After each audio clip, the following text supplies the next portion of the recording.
നിർത്തി നോക്കിയാൽ ഒരു 10-ൽ 8 കൊടുക്കും. അതിൽ ഇഷ്ടപ്പെടാത്ത കുറച്ച് സീൻസും കൊള്ളാമെന്നല്ല. ഓവറോൾ നോക്കിയാൽ നമുക്ക് ഫാമിലിയായിട്ട് വന്നിരുന്ന് കാണാൻ പറ്റും. മൊത്തത്തിൽ ഒരു നല്ലൊരു എന്റർടൈൻമെന്റ് മൂവിയാണ്. ഒരുപാട് നെഗറ്റീവ് അഭിപ്രായങ്ങളുണ്ട്. അപ്പോൾ അതിനെപ്പറ്റി എന്താ പറയുക? നെഗറ്റീവ് അഭിപ്രായങ്ങൾ പറയേണ്ടവർക്ക് പറയാം. നിർത്തി വന്നിരുന്നതാണ്. ഈ വെർത്താണ്, ശരിക്കും പറഞ്ഞാൽ കൊടുക്കുന്ന പൈസക്ക് വെർത്താണ്. நாங்கள் 2 பேரும் சென்னையிலேருந்து வந்திருக்கோம். ஸ்பெஷலாக எதுக்கு ட்ரிவாண்ட்ரம் வந்திருக்கோம்னா, நம்ம எல்லாருக்குமே தெரியும் ட்ரிவாண்ட்ரத்துக்கு ஆல் ஓவர் கேரளாவில் தளபதிக்கு எவ்வளோ சப்போர்ட்னு. இங்கே இருக்கிற ஃபேன்ஸோட ஃபுல்லாக செலிப்ரேட் பண்ணுறதுக்காக தான் இங்கே வந்திருக்கோம். பார்த்தா க்ரௌட் ரெஸ்பான்ஸ் ஆஸ் யூஷுவல் எல்லா இடத்துலையும் நமக்கு தெரியும் கொல்லம் நண்பன்ஸ் பெரியமடம் நண்பன்ஸ் எல்லாருமே கேரளாவில் விஜய்க்கு அவ்வளோ தூரம் சப்போர்ட் பண்ணிட்டு இருக்காங்க. ஸோ இங்கே இருக்கிற ஃபேன்ஸாக செலிப்ரேட் பண்ணதில் சூப்பராக இருக்குது. மூவி பற்றி பார்த்தீங்கன்னா there will be lots of goosebumps moments. நீங்கள் தியேட்டரில் பார்த்தீங்கன்னா எல்லாமே அவ்வளோ இருக்கும். நான் எதுவுமே ஸ்பாயில் பண்ண வரும்ல, தியேட்டர் എക്സ്പീരിയൻസ് പാരുங்க. പൊളിഞ്ഞ പടം, കൂടുതലൊന്നും പറയാനില്ല.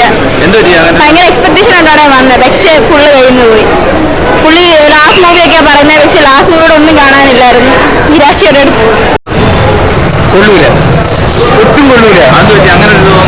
അത് പടം ആവശ്യമുള്ള കുറെ എലമെന്റ് ഉണ്ടായിരുന്നു, ആവശ്യമില്ലാത്ത കുറെ എലമെന്റ് ഉണ്ടായിരുന്നു. അത് കട്ട് ചെയ്ത് ആവശ്യമുള്ള വെച്ച് പോയിരുന്നെങ്കിൽ നമുക്ക് ഇത്തിരി കൂടെ കാണാൻ ആ ഒരു സുഖം ഉണ്ടായിരുന്നു. പക്ഷെ ആ ഒരു നമ്മളിപ്പോൾ ലിയോയിൽ കണ്ടായാലും അതിൽ കണ്ടായാലും ഒരു ആ ഫീലില്ല. ഇപ്പോൾ നമ്മൾ എടുക്കുന്ന ഓരോ ആംഗിൾ ആയാലും അതിന് എലമെന്റിന് ചേർന്നുള്ള ഒരു ആംഗിൾ വേണം. ഇത് അങ്ങനെയില്ല. ഇത് ആവശ്യമുള്ള സ്ഥലത്തൊന്നുമില്ല, ആവശ്യമില്ലാത്ത സ്ഥലത്ത് എന്തോ പോലെയൊക്കെ.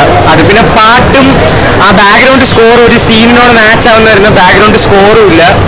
പിന്നെ പാട്ട് നമുക്ക് വലിയൊരു ഇതാന്ന് പറയാൻ പറ്റത്തില്ല. ഒരു 3 മണിക്കൂറുണ്ട്. അപ്പോൾ എന്തെങ്കിലും ലാഗോ കാര്യങ്ങളോ അങ്ങനെ ലാഗ് മാത്രമേ ഉള്ളൂ. അത് കാരണം ആവശ്യമില്ലാത്ത ഒരുപാട് സീനുണ്ട്. ലാസ്റ്റൊക്കെ വരുമ്പോൾ ഇച്ചിരി ഫാസ്റ്റായിട്ട് പോകും തോന്നും. എന്നാലും അതിൻ്റെ ഇടയ്ക്ക് കുറേ ലാഗുണ്ട്. നമുക്ക് ഒട്ടും കൺവിൻസിങ് അല്ല. ഇതൊരു വിജയ് പടത്തിൻ്റെ ഒരു ഇതില്ല. എടുത്ത് പറയാനായിട്ടൊന്നുമില്ല. സ്റ്റാർ വാല്യൂക്ക് വേണ്ടി വേണമെങ്കിൽ പോയി പടം കാണാം, അത്രേ ഉള്ളൂ. അവരാധം തന്നെയാണ്. ടിപ്പിക്കൽ വിജയ് പടം എന്ന് പറയാൻ പറ്റുമോ?